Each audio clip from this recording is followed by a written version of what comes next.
नमस्कार, जय हिंद। आप सभी को नए वर्ष की शुभकामनाएं। Class 9th NCERT chapter 10 circle, इस नए अध्याय के बारे में आज की वीडियो में हम चर्चा करेंगे। इस वीडियो के अंतर्गत वृत्त से संबंधित जो मूलभूत जानकारियां हैं उनको हम बताएंगे कि जैसे इसमें वृत्त क्या होता है और वृत्त का व्यास क्या होता है और वृत्त की त्रिज्या क्या होती है और वृत्त की जीवा क्या होती है और चाप क्या होता है और अभ्यंतर किसे कहते हम, और वृत्त का बहिर्भाग क्या होता है और इसमें स्पर्श रेखा क्या होती है और प्रतिच्छेदी या तिर्यक छेदी रेखा क्या होती है। ये सब जानकारी हम इस वृत्त चैप्टर के अंतर्गत बताएंगे। तो सबसे पहले हम सब जानते हैं कि वृत्त क्या होता है। जैसे दैनिक जीवन में हम सब देखते हैं कि बैंगल्स यानी चूड़ियाँ हैं, वॉच घड़ी होती है, साइकिल का जो पहिया होता है वो वृत्ताकार होता है, जैसे कॉइन होता है 2 रुपये का सिक्का, 1 रुपये का सिक्का, ये सभी आकृतियाँ वृत्त के आकार की होती है। तो यहाँ वृत्त क्या होता है ये समझेंगे। तो इसमें कोई हम एक बिंदु यदि लें, ये बिंदु मान लो हमने लिया और एक निश्चित दूरी पर, यहाँ से यहाँ तक की एक निश्चित दूरी, तो ये दूरी हम यहाँ से यहाँ तक लें, यहाँ से यहाँ तक लें, तो निश्चित दूरी पर कहने का तात्पर्य यदि इसको हम स्थिर बिंदु मान के चलें यानी केंद्र मान करके चलें, तो इस स्थिर बिंदु से एक निश्चित दूरी पर कोई बिंदु है। अब यदि इसको हम स्थिर रखें और इस बिंदु को यदि घुमाएं तो यहाँ से ये बिंदु घूमता हुआ उसी स्थान पे आएगा। तो यहाँ से यहाँ तक जब ये पूरा एक राउंड लगा देगा तो ये हमारा एक सर्किल यानी घेरा बन जाएगा। तो इसकी परिभाषा यहाँ से निकलेगी। तो हम कह सकते हैं कि एक तल पर, तल क्या होता है, जैसे कि ये वाइट बोर्ड है तो एक तल है यानी जिसकी चौड़ाई और लंबाई हो सकती है किंतु ऊंचाई नहीं होती, यानी 2D द्विविमी टाइप का 2 डायमेंशनल आकृति होती है। तो इस प्रकार से एक ये तल है और तल पर एक स्थिर बिंदु से निश्चित दूरी पर बिंदुओं के पथ को हम वृत्त कहते हैं। तो ये हमारी वृत्त की परिभाषा होगी। तो जिसमें जो निश्चित बिंदु है उसे हम सेंटर यानी कि O। अब यहाँ प्रश्न उठता है कि सेंटर यानी कि सी से होना चाहिए, तो सी से हम सर्किल बोलते हैं। तो एक ही प्रतीक हम दो नहीं रख सकते, इसीलिए सेंटर यानी मूल बिंदु, और मूल बिंदु को हम कहते हैं ओरिजिन। तो ओरिजिन से हम यहाँ O बिंदु अक्सर वृत्त के लिए लेते हैं। तो यहाँ हमने O लिया, O को हमने सेंटर पॉइंट या मूल बिंदु कहा। तो इसे हम यदि स्थिर रखें तो यहाँ से यहाँ तक की जो दूरी होगी इसको हम बोल देते हैं R। जो ये निश्चित दूरी है इसे हमने R बोला, और ये R हमारी कैसी होगी, कांस्टेंट, यानी ये बदलेगी नहीं, सेम होना चाहिए। यानी यहाँ से कहीं तक की दूरी नापे तो वो सेम हो, R ही हो, उसमें कोई परिवर्तन ना हो, वेरी ना होती हो। तो ये सभी जितने भी यहाँ बिंदुओं को यदि हम मिलाएंगे तो इस जो घेरा है यहाँ पे जो सर्किलाकार है इसमें अनंत बिंदु होते हैं। तो इन बिंदुओं के सेट को, समुच्चय को या कलेक्शन को, या कहें कि एक बिंदु यदि गतिशील होगा तो उसका एक पथ बनेगा यानी लोकस बनेगा, तो बिंदुओं का समूह बनेगा। तो जिसकी इस मूल बिंदु से एक निश्चित दूरी होगी। तो इस समूह को ही हम, इन बिंदुओं के ये समूह को क्या कहते हैं, सर्किल यानी कि वृत्त। यहाँ हम आरंभिक बिंदु लें और यहाँ से लेकर के पूरी यहाँ से यहाँ तक की माप यदि दूरी देखी जाए तो इसको हम कहेंगे सरकम्फ्रेंस यानी कि परिधि। वृत्त की परिधि या परिमाप बोलते हैं, या हम उसको सरकम्फ्रेंस भी अंग्रेजी में बोलते हैं। तो इसे बोलेंगे हम वृत्त की त्रिज्या, अर्थात केंद्र से परिधि तक की दूरी या केंद्र से परिधि पर स्थित किसी भी बिंदु तक की दूरी को हम त्रिज्या या रेडियस कहते हैं। तो यहाँ से लेकर यहाँ तक की दूरी हमारी रेडियस हो जाएगी। अब यदि हम केंद्र से ही यानी परिधि के एक बिंदु से दूसरे बिंदु तक केंद्र से होकर के गुजरने वाली जो रेखा होगी उसे हम कह देंगे व्यास, यानी कि वृत्त का व्यास होगा। और इस व्यास को भी हम वृत्त की सबसे बड़ी जीवा के नाम से जानते हैं, क्योंकि वृत्त के यदि एक बिंदु से दूसरे बिंदु को मिलाने वाली रेखा जो केंद्र से होकर के ना गुजरती हो तो उसको हम कहते हैं जीवा, या उसको कहते हैं कोड। अंग्रेजी में बोलेंगे कोड और हिंदी में उसको बोलेंगे जीवा। तो हम यदि इसको बढ़ाएं तो ये जीवा होगी, ये जीवा होगी, ये जीवा होगी, इस तरह से ये जीवा सभी जीवा होंगी। और ये जो केंद्र से होकर के गुजरेगी तो ये भी एक जीवा होगी, लेकिन ये केंद्र से होकर के गुजर रही है और वृत्त की ये सबसे बड़ी जीवा है, तो इस जीवा को हम व्यास कहते हैं। तो यहाँ व्यास अर्थात ये त्रिज्या का दुगना हो जाएगा। यहाँ से यहाँ तक ये त्रिज्या हुई और यहाँ से यहाँ तक भी त्रिज्या है, तो आर और प्लस आर यानी आर प्लस आर अर्थात 2r। तो 2r को ही हम d अक्षर से यहाँ डिनोट करते हैं। तो d का तात्पर्य होगा डायमीटर, डायमीटर अर्थात वृत्त का व्यास। तो कभी कभी ऐसे प्रश्न भी आ जाते हैं जिसमें कि हमें व्यास दिया होता है तो त्रिज्या की आवश्यकता पड़ती है, या त्रिज्या दी होती है तो हमें व्यास की आवश्यकता पड़ जाती है। तो इसके लिए हम यहाँ ध्यान रखेंगे कि यदि r प्लस आर अर्थात 2r इक्वल टू होगा d, तो यहाँ r इक्वल टू होगा d/2।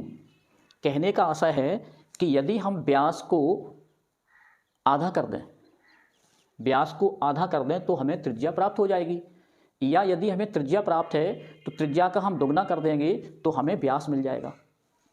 तो जब भी हमें त्रिज्या दी हो और व्यास ज्ञात करना हो तो हम त्रिज्या निकाल के उसका दोगुना कर देंगे तो व्यास हो जाएगा, और व्यास हमें दिया हो तो हम व्यास को हाफ कर देंगे तो हमें त्रिज्या प्राप्त हो जाएगी। तो इस प्रकार से त्रिज्या और व्यास में ये संबंध होता है। अब देखेंगे हम कि जब यदि हमने यहाँ केंद्र O लिया, यदि O पर हम परकाल की नोक रख दें और जो पेंसिल की नोक है उसको हम फैला दें, तो यहाँ रख के परकाल को यदि घुमाएं तो घुमाने से जो निश्चित त्रिज्या है दूरी O से लेके परिधि तक की दूरी जो त्रिज्या है उस त्रिज्या का चाप लेकर यदि हम घुमाएंगे तो ये हमें पूरा वृत्त प्राप्त होता है। तो यदि हमने जैसे यहाँ से इतना घुमाया, मान लो इतने यहाँ तक आए, तो ये क्या होगा, हमारा एक चाप होगा। इसको हम बोलते हैं चाप। वैसे तो ये पूरा वृत्त एक चाप भी कहलाएगा, क्योंकि यहाँ से लेकर के यदि हम घुमाएंगे पूरा तो भी एक चाप कहलाएगा। यानी वृत्त जो बना है तो पूरा यानी 360 डिग्री का एक चाप, वही वृत्त कहलाएगा। तो लेकिन यदि हम यहाँ से यहाँ तक देखें तो ये हमारा एक चाप हुआ, और इधर भी हमारा ये यहाँ से यहाँ तक भी चाप हुआ। यदि हम इसको दो भाग में यहाँ से डिवाइड कर दें तो एक चाप वाला भाग ये होगा और एक चाप वाला भाग ये होगा। तो इसको हम तो चाप, जिसे हम अंग्रेजी में आर्क बोलेंगे इसे, या आर्च भी कह सकते हैं, और ये भी आर्क है। तो जो इतना भाग है, जो बड़ा भाग है ये, यानी बड़े भाग के अंतर्गत जो हमारा ये इतना चाप बना है, ये कहने का आशय है कि हमारा जो इतना भाग है यहाँ से लेकर के यहाँ तक, तो ये बड़ा चाप हो गया। और ये कैसा हो गया, छोटा। तो छोटे चाप को हिंदी में हम कहेंगे लघु चाप, और बड़े चाप को कहेंगे हम दीर्घ चाप। अब इस चाप को जैसे हम लिखेंगे, यहाँ हमने ए और बी लेटर लिए, अर्थात ए बी लाइन ली, तो चाप ए बी कह देंगे इसे, यानी ए बी, और ये चाप का इस तरह से निशान लग जाएगा। अब यदि इसको हम इस पार्ट का नाम लेंगे तो हम यहाँ लिख देंगे लघु चाप, और इसको लेंगे यदि नाम तो यहाँ दीर्घ लिख देंगे और ए बी लिख देंगे। तो जबकि ए बी इसमें भी है, ए बी इसमें भी है, तो लघु यानी कि ये छोटा वाला और दीर्घ अर्थात ये बड़ा वाला चाप। या हम कोई यहाँ बिंदु रख सकते हैं, जैसे हमने यहाँ सी बिंदु ले लिया या पी बिंदु ले लिया, तो हम दीर्घ चाप को फिर इस तरह से कह सकते हैं ए सी बी, यानी ACB। तो इसका आशय हो जाएगा कि ये हमारा दीर्घ चाप हो गया और AB यानी कि ये लघु चाप हो गया।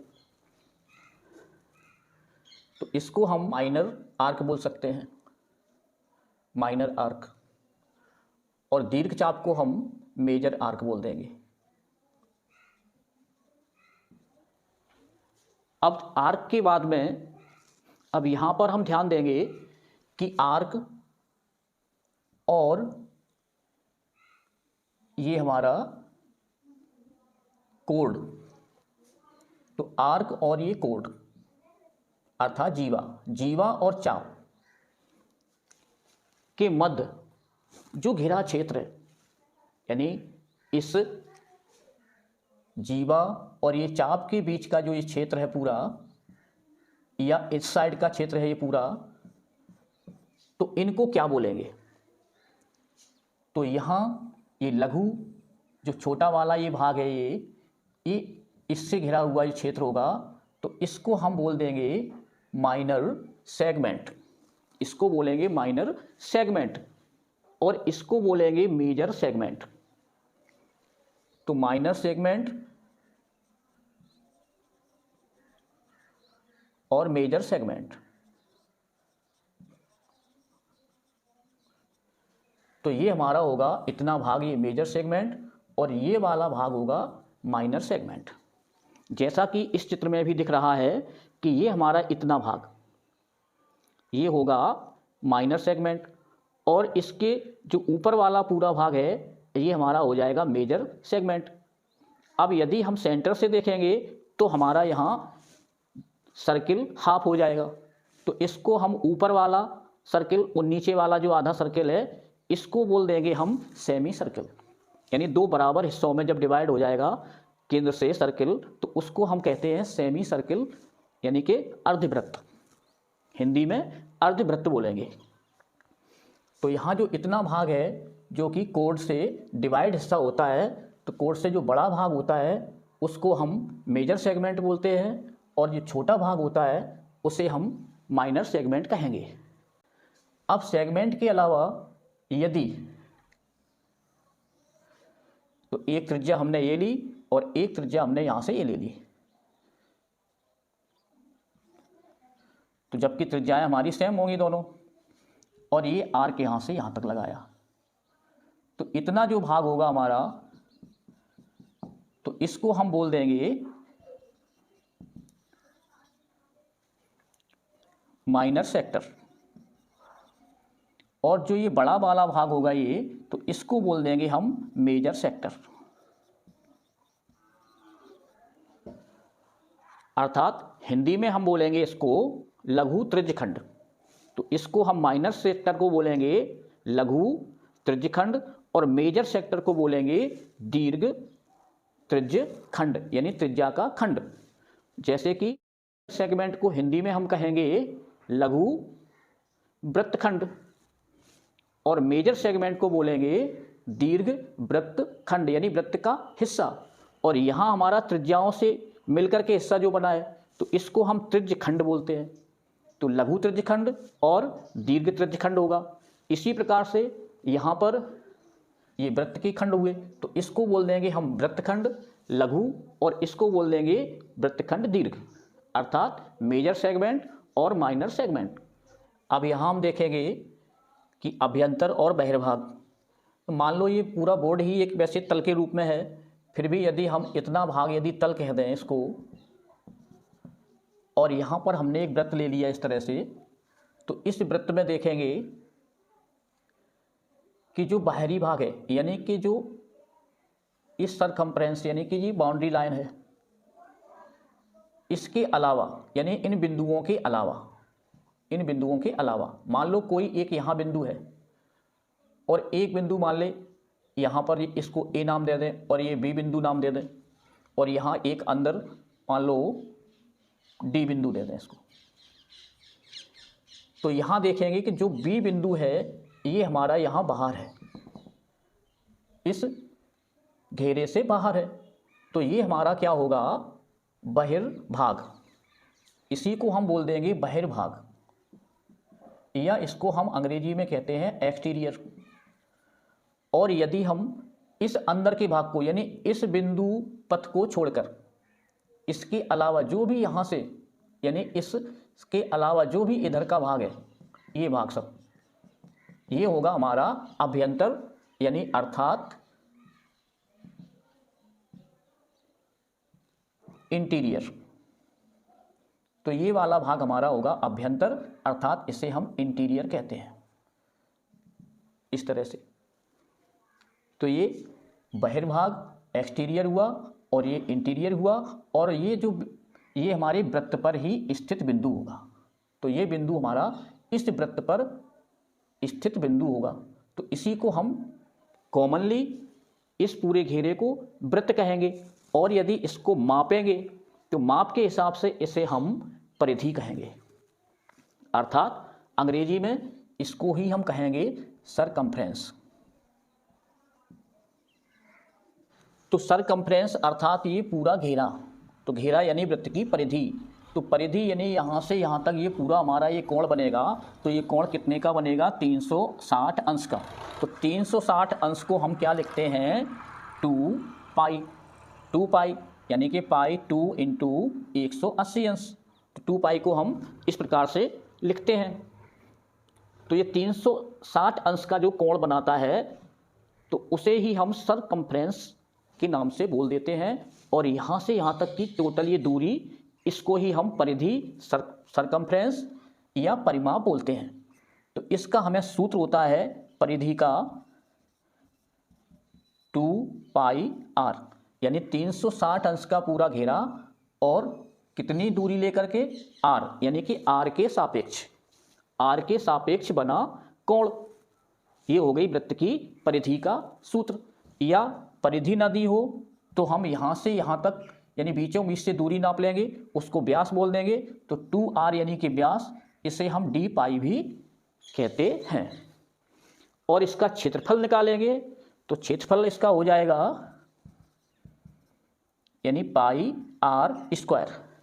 तो जब भी हम ऐसे क्वेश्चन हल करेंगे जो गणितीय रूप में हो तो उनको हम क्षेत्रफल और परिधि के सूत्र से हल करेंगे। तो परिधि का सूत्र बन जाएगा d पाई या 2 पाई r, और क्षेत्रफल का सूत्र बन जाएगा पाई r स्क्वायर। अब इसी प्रकार से हमें जो ये सेक्टर है और ये सेगमेंट है तो इसका भी सूत्र प्राप्त होता है। तो सेक्टर के लिए हम इतना भाग लेंगे इसमें, जो ये हमारा यहाँ पर फिगर में दिख रहा है, या हम यहाँ अलग से चित्र के रूप में लेंगे तो ये हमारा हो जाएगा, मान लो ये दोनों त्रिज्याएं हुई और ये बीच में मान लो कोण थीटा बन रहा। तो जब हम इतना यानी आर्क, इसकी लंबाई ज्ञात करेंगे यहां से यहां तक, तो पूरा कोण हमारा कितना बनेगा? 360 अंश का। लेकिन हमें इतना कोण चाहिए थीटा। थीटा कोण के अंतर्गत इस चाप की लंबाई हमें ज्ञात करनी होगी। तो इसे हम चाप की लंबाई स्पेशल कह देंगे, या इधर की इस चाप की लंबाई ज्ञात कर सकते तो हम इस कोण को ले लेंगे इतना, और इतने चाप की लंबाई हमें निकालनी तो इस कोण को लेंगे। तो कॉमनली हम चाप की लंबाई को थीटा अपॉन 360 और 2 पाई r इस सूत्र से निकाल लेंगे। यानी कि जो भी थीटा बनेगा तो 360 का उसमें भाग देंगे और सरकमफ्रेंस यानी कि परिधि का उसमें गुणा कर देंगे, तो हमें चाप की लंबाई प्राप्त हो जाएगी। अब यदि हम इतना क्षेत्रफल इसका ज्ञात करना हो, हमें इसका यदि क्षेत्रफल ज्ञात करना हो इतने भाग का या इस भाग का, तो क्षेत्रफल के लिए हम जो त्रिज्या है तो ये त्रिज्य खंड का क्षेत्रफल बोल देंगे, जो अंदर अंदर का भाग भी निकालना हो। अब आर्क के अलावा यदि आर्क और दोनों त्रिज्याओं के बीच का जो भाग है उसका क्षेत्रफल जब ज्ञात करेंगे तो उसको बोल देंगे त्रिज्य खंड का क्षेत्रफल।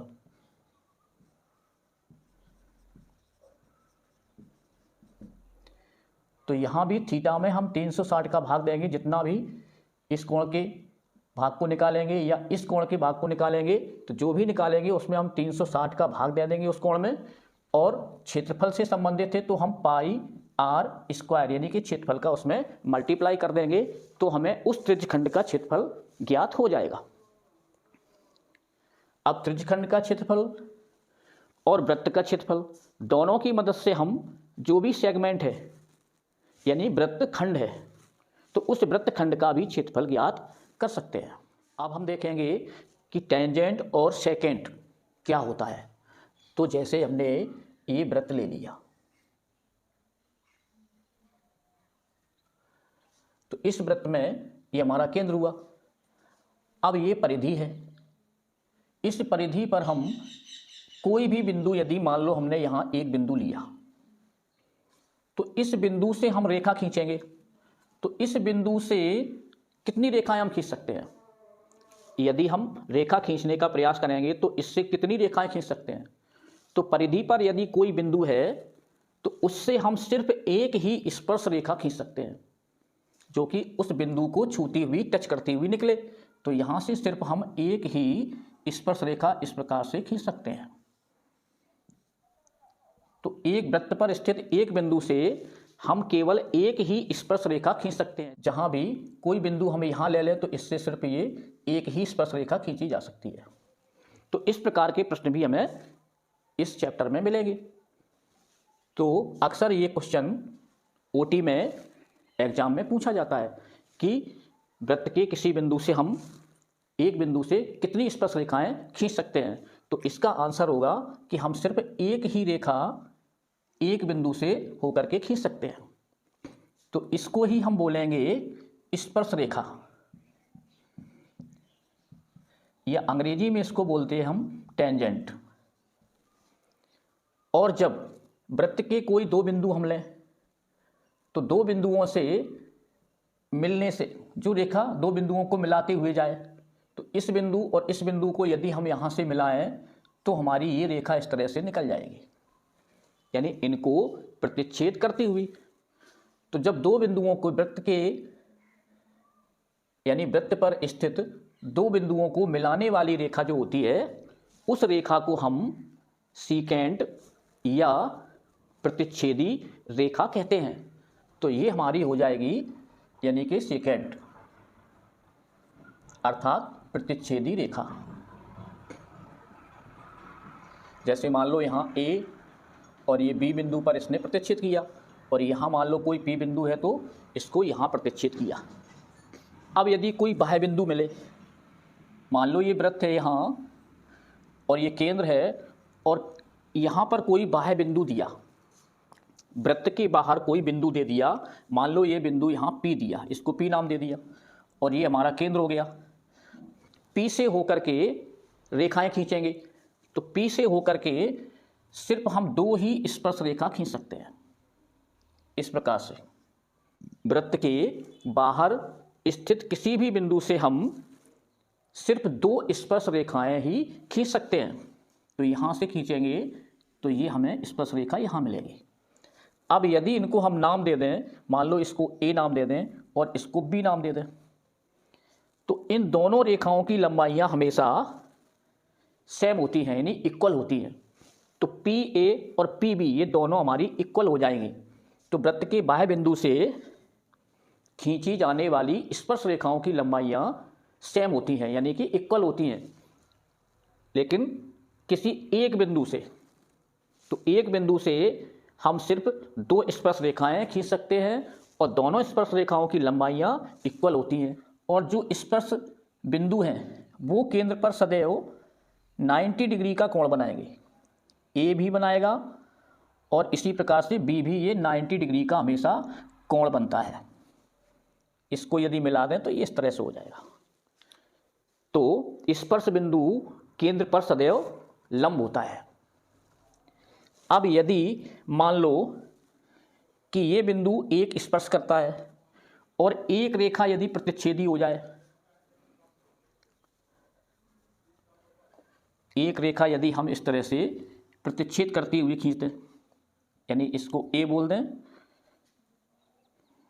और इसको बी बोल दें और इसको यदि हम टी नाम दे दें। अक्सर प्रमेय हमें ये इस प्रकार से पूछी जाती है। तो ये हम 90 अंश का ये हम यहाँ पर लंब डाल देते हैं, इसको हम एल नाम दे देते हैं। तो ए बिंदु पर ये प्रतिच्छेद कर रहा और बी बिंदु पर, यानी पी ए और पी बी। तो ये जो रेखा हमने खींची तो ये हमें ए और बी बिंदु पर प्रतिच्छेदित करती हुई मिल रही है और यहाँ हमें ये टी बिंदु पर स्पर्श करती हुई मिल रही है। तो यहाँ यदि हम इनसे फॉर्मूला बनाना चाहें तो हमारा ये फॉर्मूला बन जाएगा, यानी इसका और इसका गुणनफल सदैव इसके बराबर होता है, यानी पी टी के स्क्वायर के बराबर हो जाएगा।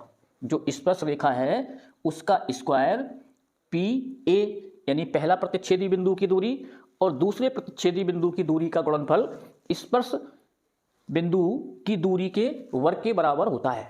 तो इसको सूत्र रूप में हम लिख देंगे P A into P B equal P T square.